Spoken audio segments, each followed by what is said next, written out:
Live from New Delhi, you're watching DD India News Hour, India's voice to the world. I'm Prasar Bharati, coming up in the next hour.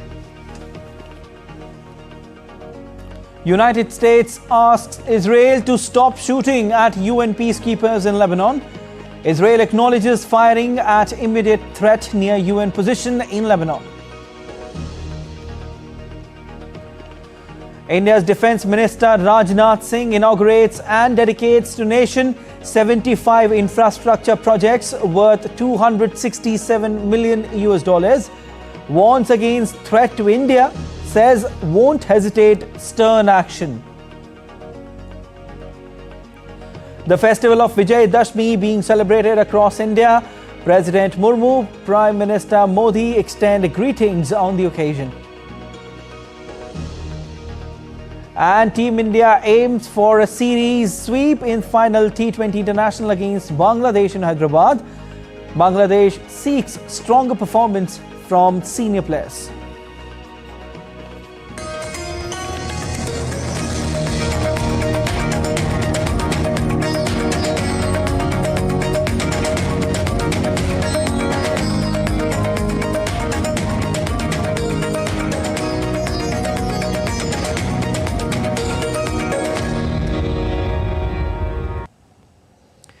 Fresh smoke plumes rose from Beirut's southern suburbs at morning light on Saturday as hostilities between Israel and Lebanon continued to simmer and concerns of a destabilizing the West Asia worried the international community.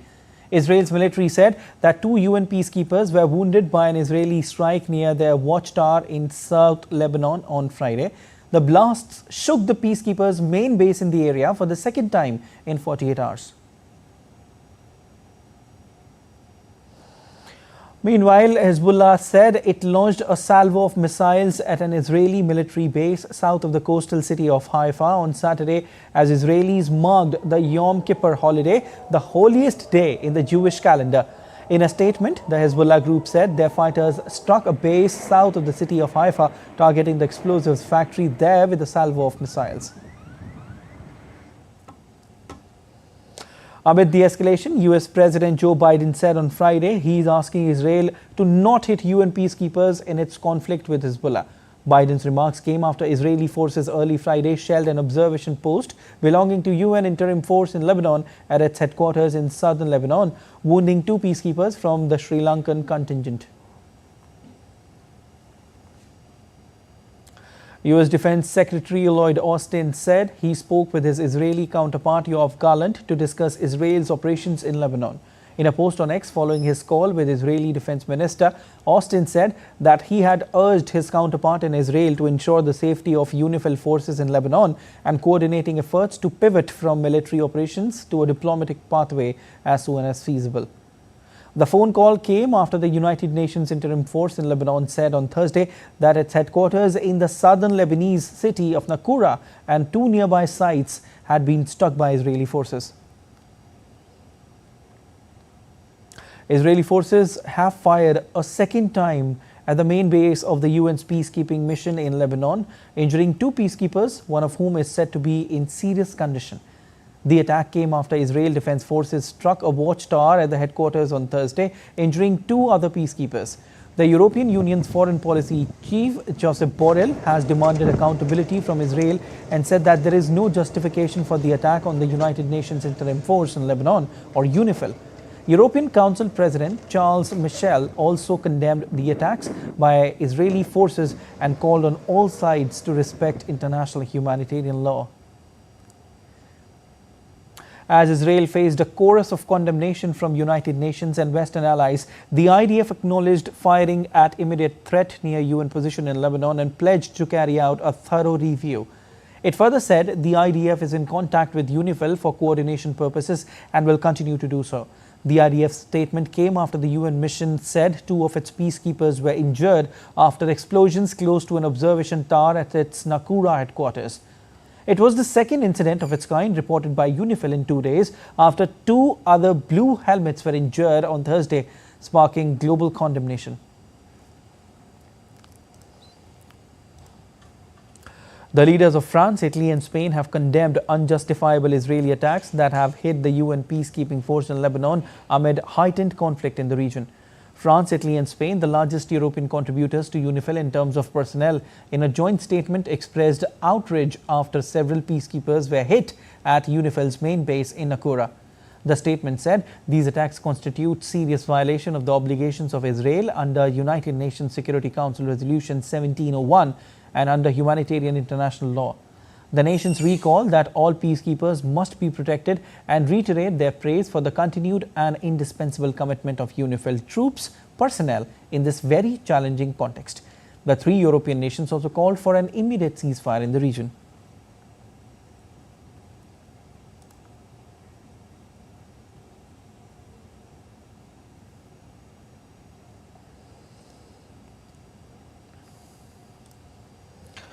The Italian government formally protested against Israeli authorities, reiterating that what is happening near the base of the Italian UNIFIL contingent in southern Lebanon is not acceptable.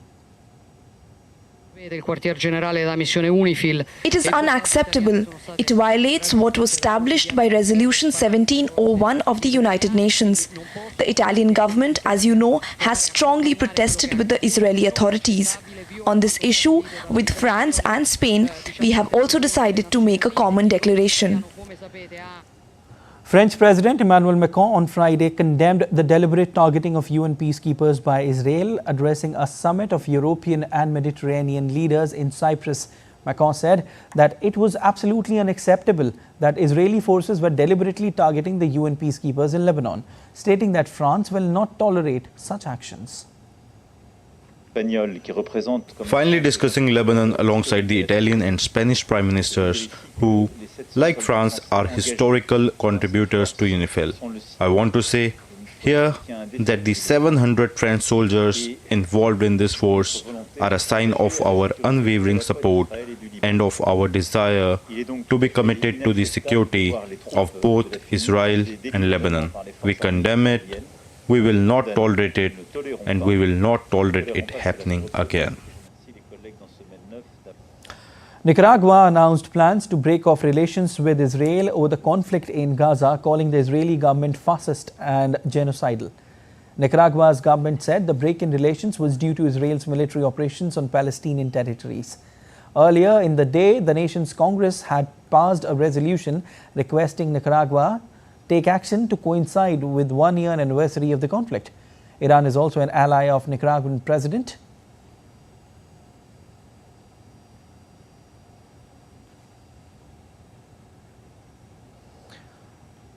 Moving on, the United States on Friday expanded sanctions on Iran's oil industry in response to October 1 missile attack. The Treasury Department said it was going after Iran's so-called shadow fleet of ships involved in selling Iranian oil in circumvention of existing sanctions. It was designating 10 companies and 17 vessels as blocked property over their involvement in shipments of Iranian petroleum and petrochemical products, the statement added. The State Department also announced it was slapping sanctions on 6 other firms and 6 ships for knowingly engaging in a significant transaction for the purchase, acquisition, sale, transport or marketing of petroleum or petroleum products from Iran. The sanctions form part of the US response to Iran's attack, in which it launched some 200 ballistic missiles against Israel. Updates from Russia-Ukraine conflict as Ukraine's Air Force on Saturday shot down 24 out of 28 Russian drones that launched overnight. Ukraine's military said that its forces also hit a fuel depot in the Luhansk region in eastern Ukraine. Further, Ukrainian General Staff said that the facility was used to store oil and oil products which were supplied for the needs of the Russian army. Meanwhile, Russia claimed that its forces had carried out dozens of strikes on Ukrainian energy facilities over the past week, while Ukraine reported the destruction of a Russian helicopter during ongoing frontline battles with Russian forces. The Russia's defense ministry said that its forces had delivered 38 strikes on Ukrainian military targets, including oil, gas, energy sites, and arms and ammunition depots. Residents of Ukraine's Venice on the Danube Delta have no way to hide underground from the frequent Russian drone attacks. Border guards said that the only way to avoid drone attacks is to shoot them down. The attacks have intensified dramatically over the past week.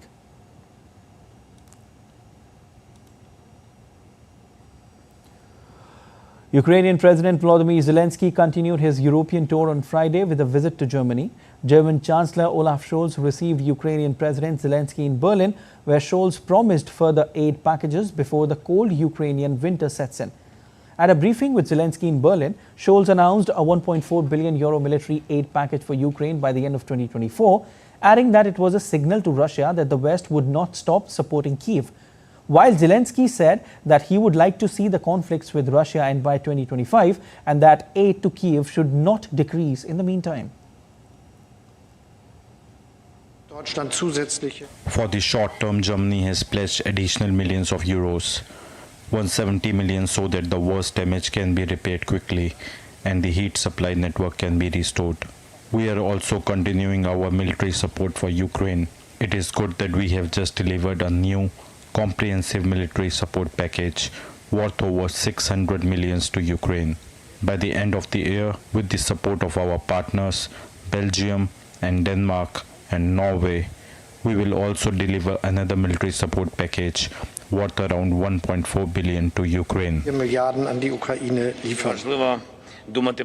I will present the plan to Olaf on how to force Russia towards peace, on how to put an end to this war no later than in 2025, and guarantee that aggression won't repeat itself. This plan is a bridge to hold an effective peace summit which will put a full stop to the war. This plan won't substitute a peaceful initiative, but it will strengthen Ukraine's position in bringing peace closer. We can do it in cooperation with all of our partners. We count on Germany's support too. Thank you very much.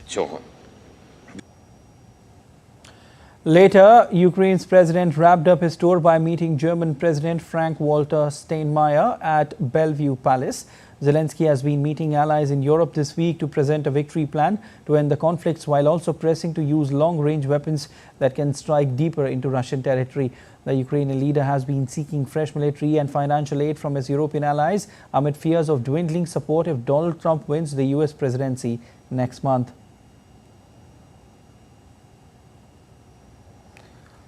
Germany is Ukraine's second biggest donor of military aid.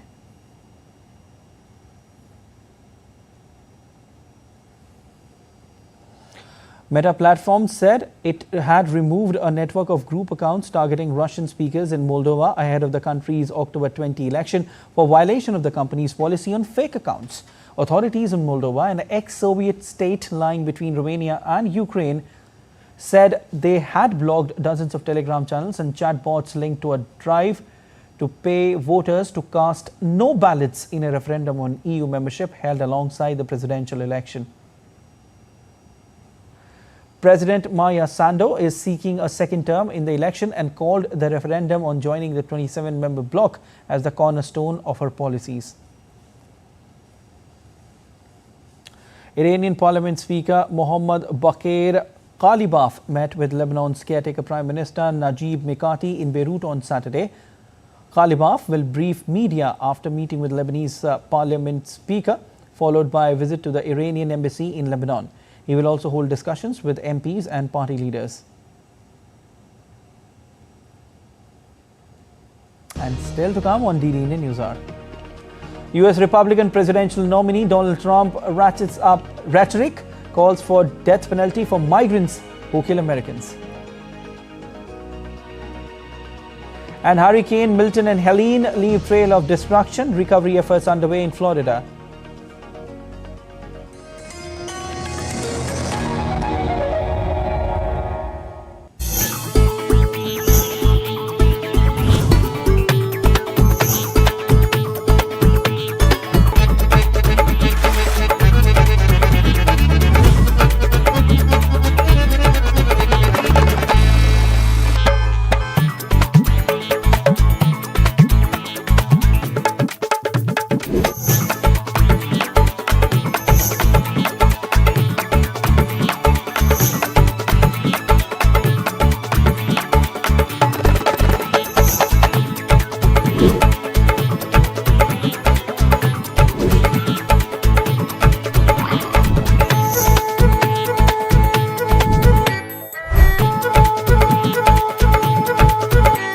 Welcome to Jaipur.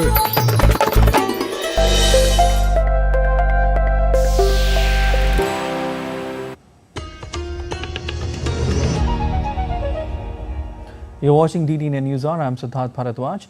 US Republican presidential nominee Donald Trump intensified his anti-immigration stance at a rally in Colorado, advocating death penalty for migrants convicted of killing US citizens. We will begin the largest deportation operation in the history of the United States. We will close the border. We will stop the invasion of illegals into our country. We will defend our territory. We will not be conquered. We will not be conquered. And if they come back into our country, they will be told it is an automatic 10-year sentence in jail with no possibility of parole. And I'm hereby calling for the death penalty for any migrant that kills an American citizen or a law enforcement officer. In Reno, Nevada, Donald Trump touted his plan to exempt tips and overtime payment from taxes. No tax on tips, no tax on overtime. No tax on tips, think of that. No tax on overtime. That's why we're going to win, and service workers in Nevada, they love Trump, and I love you too. Donald Trump also took aim at CBS's news program 60 Minutes, accusing the show of biased reporting in favor of Harris and calling for it to be taken off the air. Should be taken off the air for what they've done.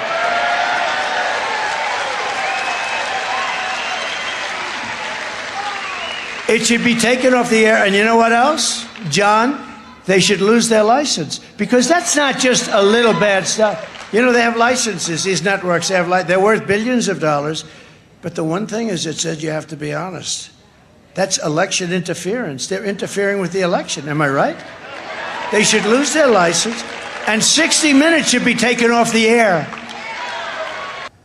US Vice President and Democratic presidential candidate Kamala Harris has said that de-escalation was needed in the Middle East, a region which has been on edge for months amid Israel's conflict in Gaza and Lebanon. Harris made the remarks to reporters in Las Vegas. I'll say that what I've been saying about this, we have got to reach a ceasefire, both as it relates to what's happening in Lebanon and, of course, Gaza. We are working around the clock in that regard. But we need these wars to end, and we've got to definitely de-escalate what is happening in the region, and we're working on that. Kamala Harris also slammed Republican rival Donald Trump, saying he's one who thrives on trying to divide people as a nation and demean people. Donald Trump has shown himself to be someone who thrives on trying to divide us as a nation and demean people, call people names. And that's not the sign of the character in someone that we want as President of the United States. We have so much more in common than what separates us as Americans.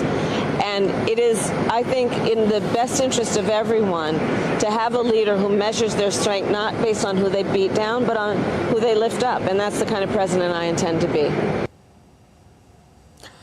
An opinion poll of Wall Street Journal stated that US Republican presidential candidate Donald Trump will better navigate the country through the Ukraine and Middle East conflicts as compared to Democratic presidential candidate Kamala Harris. And as per the poll published on Friday, Trump leads Harris in the 7 swing states 50% to 39% on Russia-Ukraine conflict and 48% to 33% on Israel-Hamas conflict. The poll showed Harris with marginal 2 percentage point leads in Arizona, Georgia and Michigan, while Trump was up 6 points in Nevada and 1 in Pennsylvania, and the two tied in North Carolina and Wisconsin. The poll of 600 registered voters in each state conducted on September 28 to October 8 had a margin of error of 4 percentage points in each state. The results echo other polls reflecting a tight race before the November 5 election as Americans grapple with concerns about the economy, immigration, women's rights, and the nation's democratic values in picking between the two candidates. Updates on Hurricane Milton now. Residents of Florida in the southeastern United States are reeling from the devastating impact of Hurricane Milton barely 2 weeks after Hurricane Helene ravaged the state. Recovery efforts included power restoration, mud removal from waterlogged homes, and clearing the substantial debris left in the aftermath of Hurricanes Milton and Helene. Hillsborough County residents trapped in floods homes were rescued after torrential waters and tornadoes inflicted devastating damage. Meanwhile, the White House said that US President Joe Biden will visit Florida on Sunday to survey the damage. North Korea has accused South Korea of deploying drones to scatter thousands of anti-North Korean leaflets over its capital, labeling it a grave provocation that could lead to an armed conflict. While South Korean military remained tight-lipped on the allegations, it highlighted Pyongyang's own controversial practice of releasing balloons carrying trash into South Korean territory. Let's take a look at other stories making news around the world. Egyptian Foreign Minister on Saturday met the delegation of Palestinian Fatah movement in Egypt's new administrative capital. The talks are the first since the two groups met in China in July and agreed steps to form a Palestinian unity government.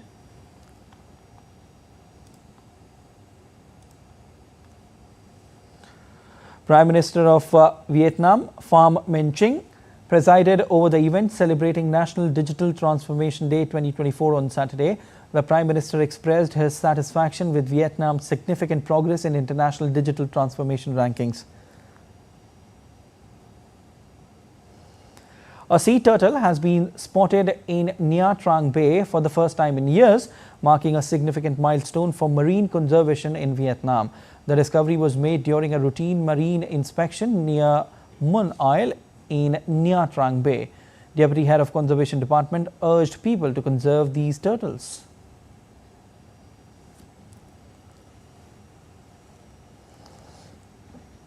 As listeners increasingly gravitate toward innovative and diverse musical experiences, modern jazz interpretations that fuse funk, hip-hop and blues are emerging as a captivating trend. Saskia Larue and her band Jazzkia have toured India in the last 15 years, enthralling audiences with their exhilarating performance, and this time was no different. Jessica Taneja has the report.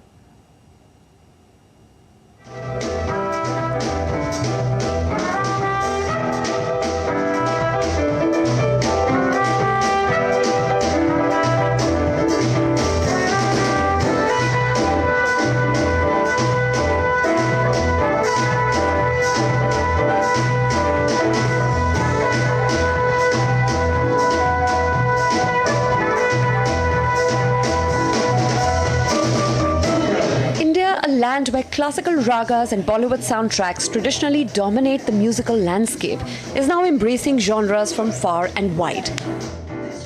Among the rising trends, jazz is quietly making its presence felt. What truly captivates the Indian audience is not just conventional swing jazz, but a modern genre-blending interpretation that fuses jazz with funk, hip-hop and blues. And at the forefront of this global movement are Saskia Larue and her band Jazzkia. Hailed as the Lady Miles Davis by some critics, not because Saskia seeks to emulate the great trumpet maestro, but because, like Davis, she constantly pushes the boundaries of jazz. Her music, a hybrid of jazz's improvisational essence and modern influences like electronic dance and world music, resonated with young Indians who are drawn to global sounds and experimental rhythms.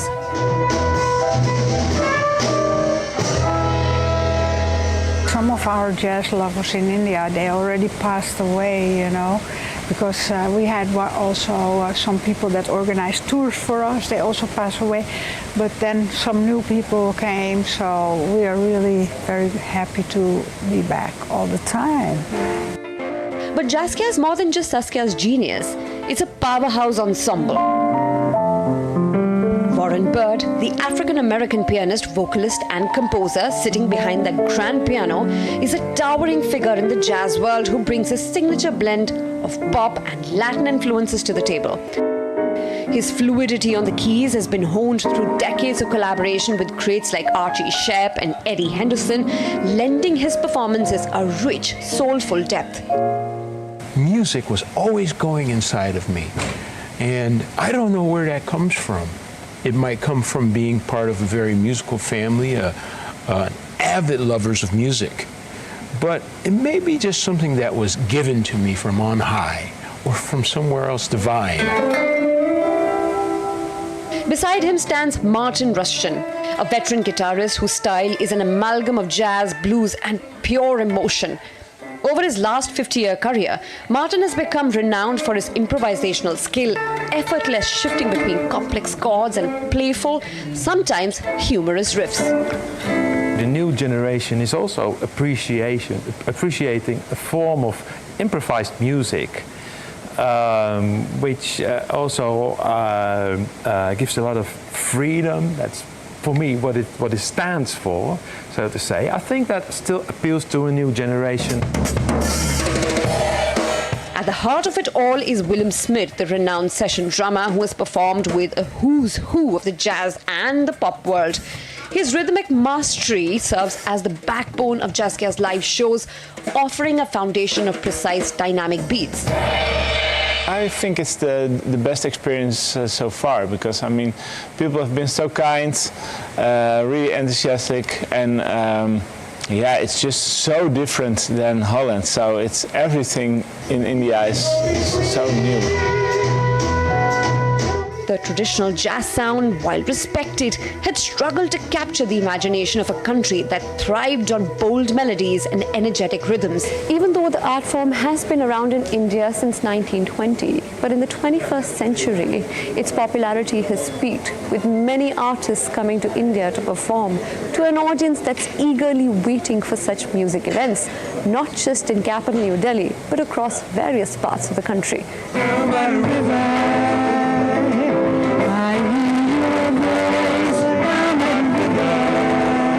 As the night drew to a close, the audience rose to their feet, showering the band with applause. Jazzcare's performance was a testament to the universal appeal of this timeless musical form.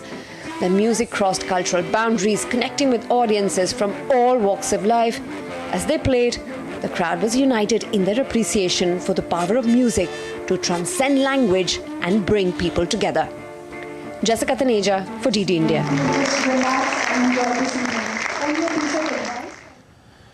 The EU-India relations have been on an ascending trajectory with growing economic footprint. The Federation of European Businesses in India was launched to increase the footprint of the entire EU region, which includes 27 member states. So will the scale between value and volume increase and help in India-EU trade? DD India's Anil Thomas gets us the details. This is a new beginning for the Federation of European Business in India, or FEBI. The EU has a footprint in India with over 4,500 companies, providing 6.5 million direct and indirect jobs. This launch marks a significant milestone in its new journey. Today is the day of Durga, who is considered the goddess of power also, the goddess who fights against evil. So I think it's most appropriate that FEBI is being launched on this auspicious day. It is our time. It is the time for India and Europe to become even closer together. And as the collective voice of European business, FEBI's mission is to harness the true potential of this dynamic relationship to the mutual benefit of India and Europe. The EU is India's largest trading partner in goods, with trade amounting to 123 billion euros in 22-23 and ranks among the top 3 investors in India. The fact that the EU proposed to India to establish a Trade and Technology Council, this is the only second TTC that we have, the other one being with the US, speaks for itself of the mutual interest and benefits. FEBI will maintain close and constructive relations with Indian and European authorities. Swedish company came on board as the 100th member company of FEBI. We're over 280 Swedish companies present in India, and we're growing with more than 1.5 company a month are coming and establishing themselves here in India. So we're very proud to become a member as well. I mean, the 100th member is just an amazing honor. For us, FEBI is going to be a game changer, very, very important for our companies to have a platform to engage with the government of India. And I think, you know, in a country like India, of course, businesses will always do business, but it's very important to have an opportunity to engage on the bigger strategic issues. It is in a time when India looks at Europe with much more interest and sees Europe as a much bigger trade partner than before. I think it's a very important event that we launched this network. The growth potential between India and European countries is immense. There are 27 member countries and India holds a great potential for the footprints to grow from few states to the entire length and breadth of the country. Anil Thomas, DD India, New Delhi. Still to come on DD India News Hour.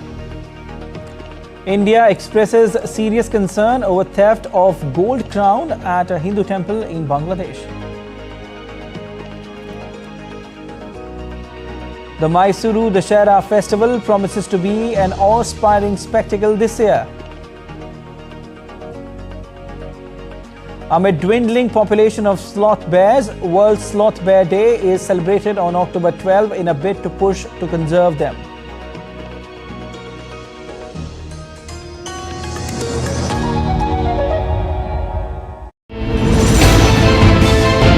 Geopolitics and trade deals. Economic challenges amid development. Hard work and the path to prosperity. It's the economy, always. Between walkers, money is what money does and says. Supply creates its own demand. Between the bulls pulls and bears tears. When supply chains globalization and India rises to the podium. We'll get you centered with the Economic Brief at 8 p.m. every Thursday on DD India.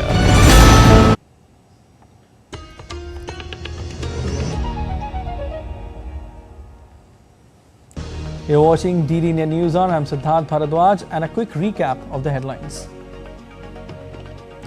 India's Defence Minister Rajnath Singh inaugurates and dedicates to nation 75 infrastructure projects worth $267 million, warns against threat to India, says won't hesitate stern action. The festival of Vijay Dashmi being celebrated across India, President Murmu, Prime Minister Modi extend greetings on the occasion.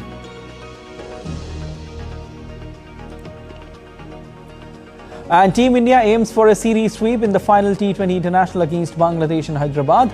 Bangladesh seeks stronger performance from senior players.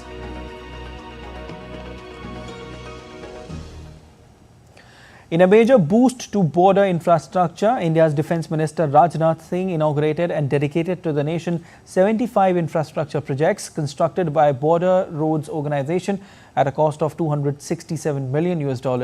These projects have been constructed in 11 border states and union territories of the country, including the Andaman and Nicobar Islands. The ceremony was organised by the Border Roads Organisation in India's northeastern state of Sikkim on Saturday, in which the Defence Minister inaugurated 22 roads, 51 bridges and 2 other miscellaneous projects.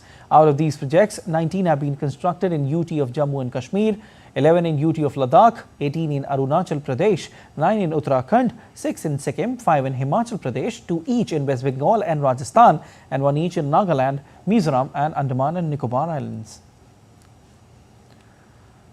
Defence Minister Rajnath Singh performed the traditional Shastra Puja at the Sukna military station in Darjeeling, West Bengal. The significant ceremony in the Indian Army symbolizes the respect for weapons as the protectors of the nation's sovereignty. He initiated the rituals with Kalash Puja, followed by Shastra Puja and Vahan Puja. He also offered prayers to a range of modern military equipment, including state-of-the-art infantry, artillery and communication systems, mobility platforms and drone systems. The event concluded with the minister's interaction with the troops. In his address, the Defence Minister warns against threat to India, saying will not hesitate stern action if in danger. हमने आज तक किसी भी देश पर आक्रमण नहीं किया है, क्योंकि हमारे मन में किसी भी देश के लिए कभी भी कोई बैर का भाव नहीं रहा है। हमने तो किसी भी देश के साथ केवल तब युद्ध किया है जब उसने हमारी अखंडता और संप्रभुता का अपमान किया है, जब उसने धर्म, सत्य और मानवीय मूल्यों के खिलाफ जंग छेड़ी है। हमने किसी भी देश के विरुद्ध नफरत या घृणा से प्रेरित होकर कभी युद्ध नहीं किया है। Rajnath Singh also said that India is the only country which worships weapons and scriptures together.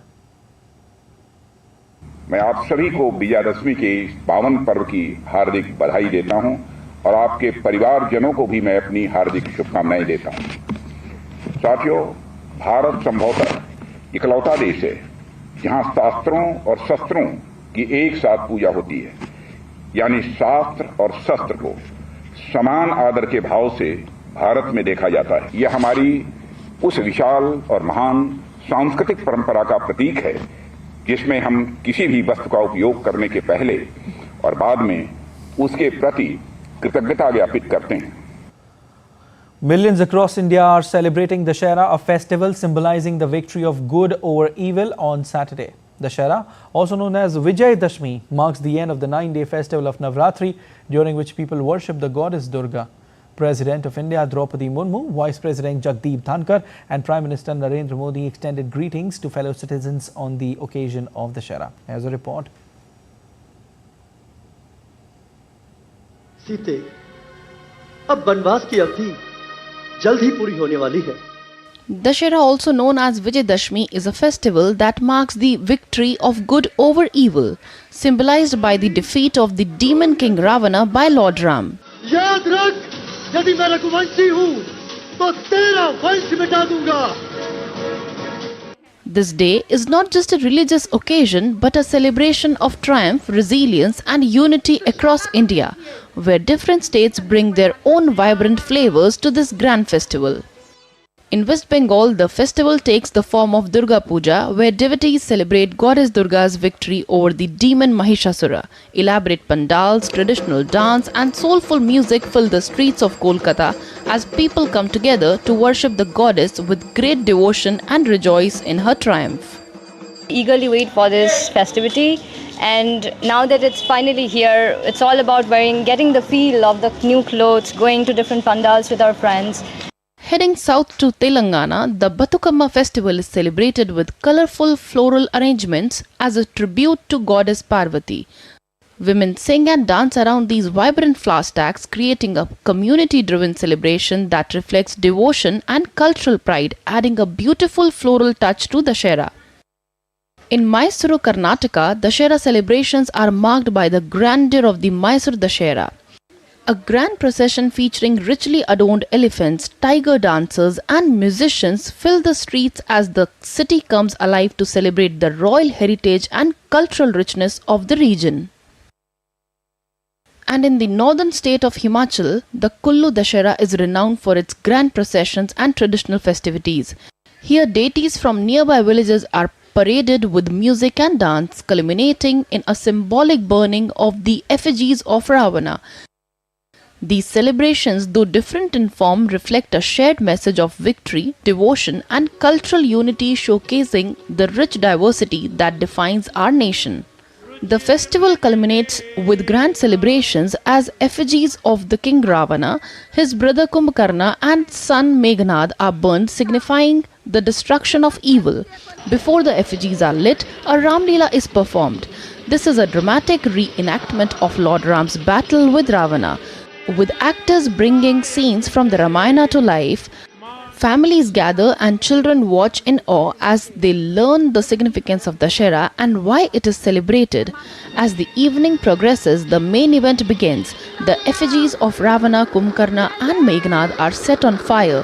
The crowd cheers and the towering figures burn, filling the sky with lights and smoke. The burning of Ravana symbolizes the end of evil and the triumph of virtue. Kriti Vadhera's report for DD India. Rashtriya Swayamsevak Sangh, or the RSS, enters its 100th year on this auspicious occasion of Vijayadashmi. Like every year, Rashtriya Swayamsevak Sangh chief Mohan Bhagwat performed Shastra Puja. In fact, in Nagpur to mark the occasion. The ceremony involves the worship of weapons, symbolizing strength and the protection of Dharma, celebrating the 300th birth anniversary of Punya Shlok Devi Ahilya Bai Holkar. As the city of Mysuru once again transforms into a dazzling hub of cultural heritage, the Mysuru Dussehra festival promises to be an awe-inspiring spectacle this year, offering a rich blend of tradition, devotees make tableau showcasing rich heritage of Indian tradition. The Mysore Palace has also been certified as UNESCO World Heritage Site, is also the main venue for many of these events. For centuries, the Vodeyar dynasty has been celebrating this festival with great pomp and splendor. The festival is dedicated to goddess Chamundashwari, the presiding deity of Mysore.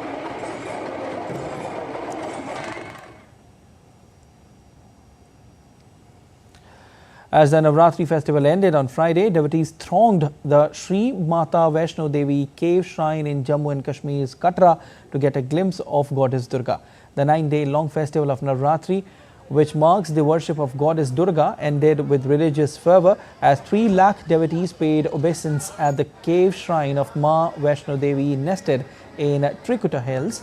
Tight security arrangements were made and the Central Reserve Police Force increased vigilance at Katra as well as the route that leads to the shrine. Moving on, India on Saturday said it has noted with serious concern the reported attack on Durga Puja Pandal and theft at a revered Kali temple in Bangladesh, as it requested Dhaka to ensure the safety and security of Hindus, all other minorities and their places of worship in neighbouring country. In a statement, India's Ministry of External Affairs described the incidents as deplorable events and flagged that these follow a systematic pattern of desecration of temples and deities in Bangladesh.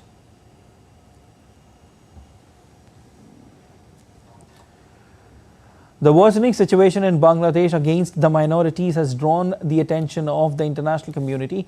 Speaking exclusively to DD India correspondent Vishal Baristo, Veena Sikri, former High Commissioner of India to Bangladesh, talks about the rise of radical forces threatening democracy.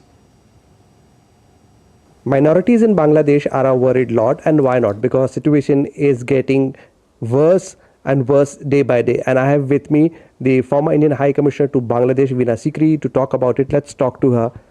Ma'am, there are reports that the minorities are being forced to leave the country and the situation is very, very bad. What do you have to say on that? Well, certainly after 5th of August, after former Prime Minister Sheikh Hasina left Bangladesh, there has been a very strong attack on the minority communities of Bangladesh. And, on the Hindus, on the Buddhists and the Christians. And it has been violent. There have been rape, killing, abducting, burning. Properties have been taken over. Properties have been burnt and destroyed. And it has been a very traumatic time for all the minorities communities because there's about 8% of the Bangladesh population of 170 million are the minorities. And certainly it's a very large number and they want their rights. And India has taken up the question of the treatment of minorities in a very strong way. Our Prime Minister said in his message to Professor Mohammad Yunus, who is the chief advisor of the interim government, he spoke about the conditions of the minorities and hoped that they will improve. Our Prime Minister spoke about it from the ramparts of Red Fort on 15th August. He spoke to President Joe Biden about this. And with all this pressure, we saw that there is the rapes and the killings, they lessened, but there is now an economic attack on the livelihood of the minorities.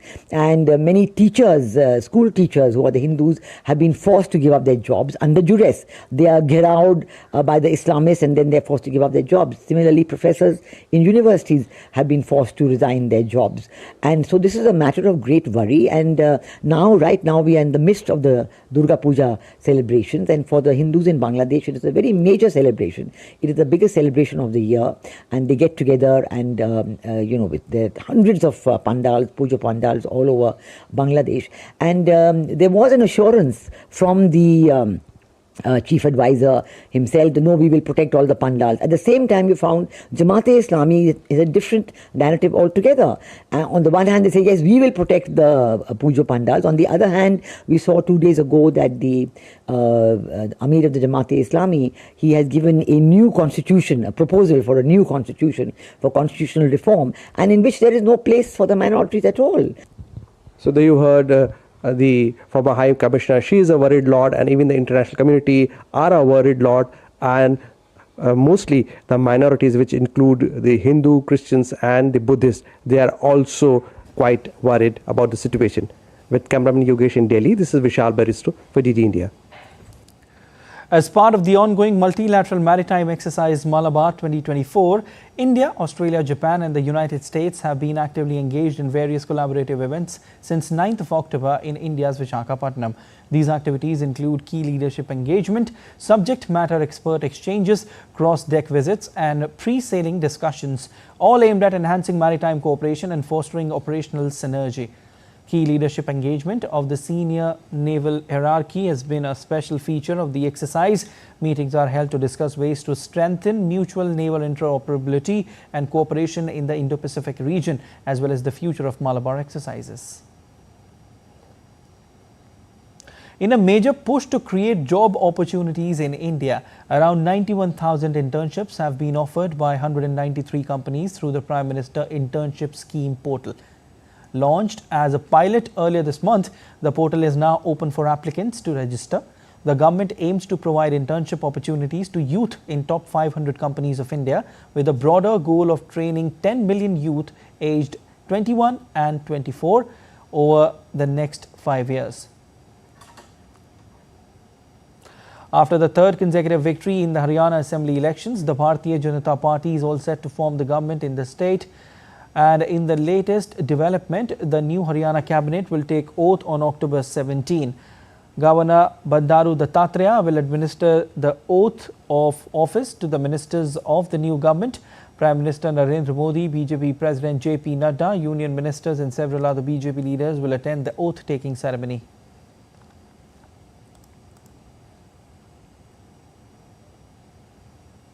Let's take a look at other stories making news. India's National Investigation Agency filed charge sheet against Pakistan-based Babbar Khalsa International Chief Wadhwa Singh and 5 other terrorists in the murder of Vishwa Hindu Parishad leader Vikas Prabhakar. Prabhakar was shot dead by terrorists in Roopnagar, Punjab in April this year.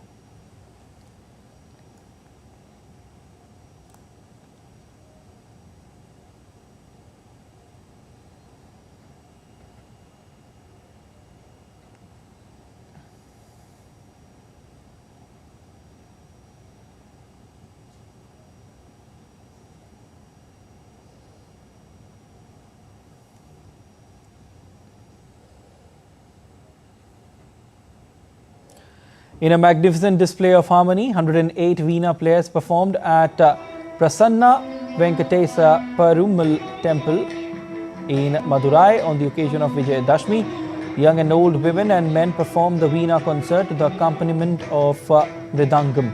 Hundreds of devotees and tourists watched the performance. October 12 has been declared as the World Sloth Bear Day, was mooted by IUCN and Wildlife SOS India, an organization involved in sloth bear conservation and protection for over 2 decades. As a report from DD India correspondent Sumana Bati Revanna Siddhappa.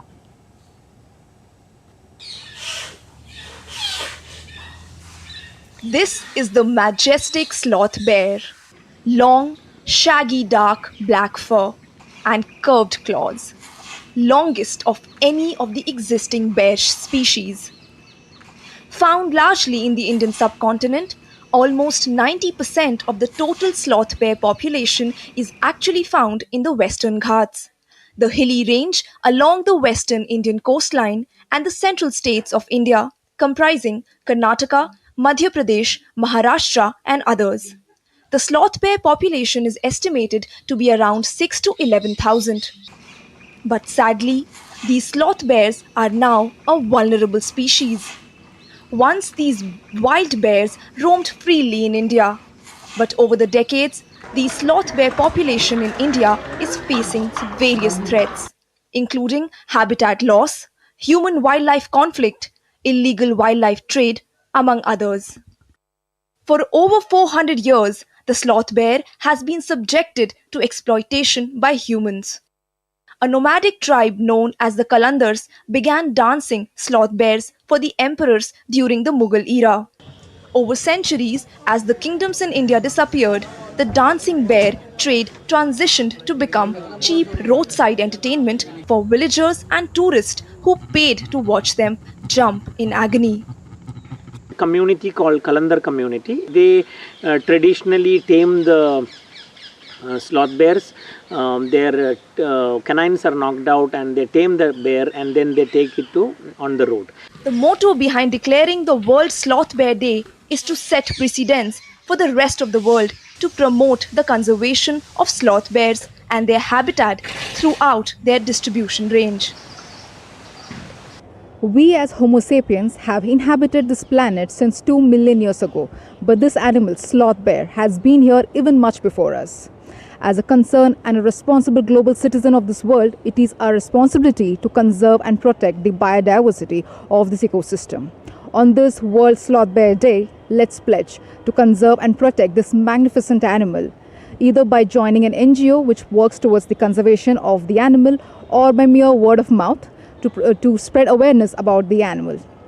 With video journalist Jagmohan, this is Sumana Bati Revanasiddappa from New Delhi reporting for DD India. You're watching DD India News Hour. Time now for sport. And after securing comprehensive wins over Bangladesh in first two T20s, India looks to sweep the series clean in Hyderabad. India has displayed their dominance in the series by winning the first T20 comfortably by 7 wickets and second T20 by a huge margin of 86 runs. The Surya Kumar-led side is expected to be unchanged for the final match of the series. On the other hand, Bangladesh would be looking to secure a consolation win after a poor performance in the T20I series as well as the Test series that preceded the T20 matches. All right, and DD India correspondent Narayan Singh joins us live to give us more details on what had happened or what is likely to happen as far as the T20I series is concerned between India and Bangladesh. Hi Narayan, if I talk about the first two T20I matches, then that India completely outshined Bangladesh, in the first T20I, in the second T20I. What can we expect when it comes to the third T20I? Will Bangladesh come with a zeal and grit to defeat India, or will come with a different strategy, will come with a different plan? Because they have anyway lost the series. So all they have in their hand is to win the third T20I and, go home, with some morale booster.